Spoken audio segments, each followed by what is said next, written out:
So I was thinking about it the other day. What if Steve Jobs could review our proposals and our orals presentations?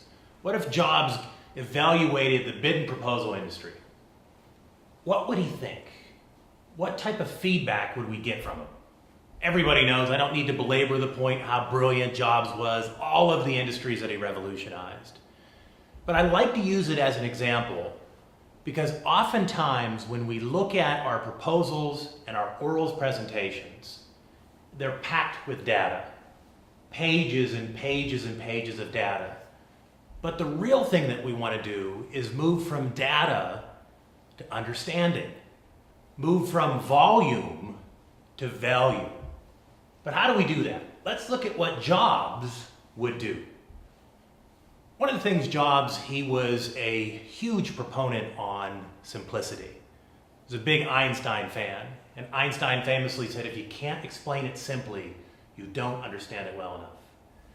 So this gets me thinking about whether you're a proposal doctor, whether you're an orals coach, we throw these titles around, but what our jobs really are as consultants in this industry, our jobs are to work with clients and help them facilitate, to be catalysts, but to be helping them do the intellectual problem solving that can help them develop the content they need to show the customer that they understand the customer's problem and that they can help fix it.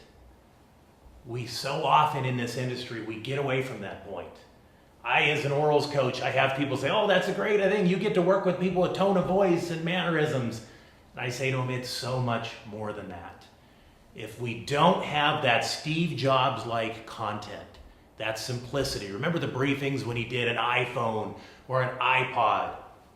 He said an iPhone, your life in your pocket, when he unrolled that phone. An iPod, 1,000 songs in your pocket. At the time, those were mind-blowing, but again, it was data to understanding. He could have talked about the algorithms and the Gorilla Glass on the phone and the form factoring. Instead, he talked about what it meant for you, and he blew us away. If we're honest about that, we miss that mark a lot in our industry. Our industry is struggling, we're grappling with the changes. We want to get better, but oftentimes we're still way too much in the data.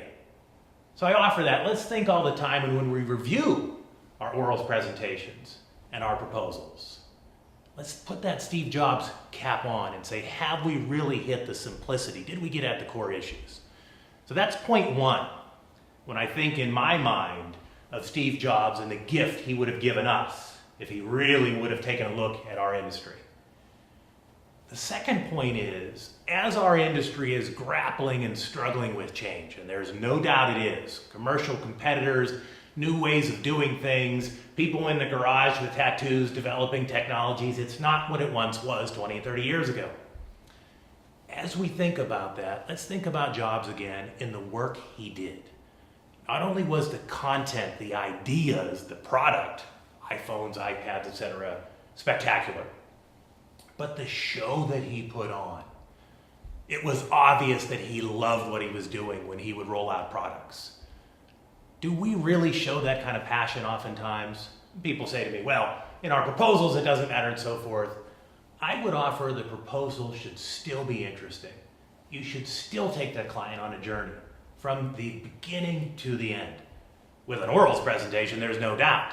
You've got to make sure that the evaluators and so forth, that they're interested and along for the journey. Think of yourself as a tour guide, taking them to some place they've not been before, and you're informing them of some of the neat things they need to see. So just a few things in my way of thinking that we can take away from Steve Jobs, 2 quick points that'll increase our probability of win in our orals presentations and in our proposals.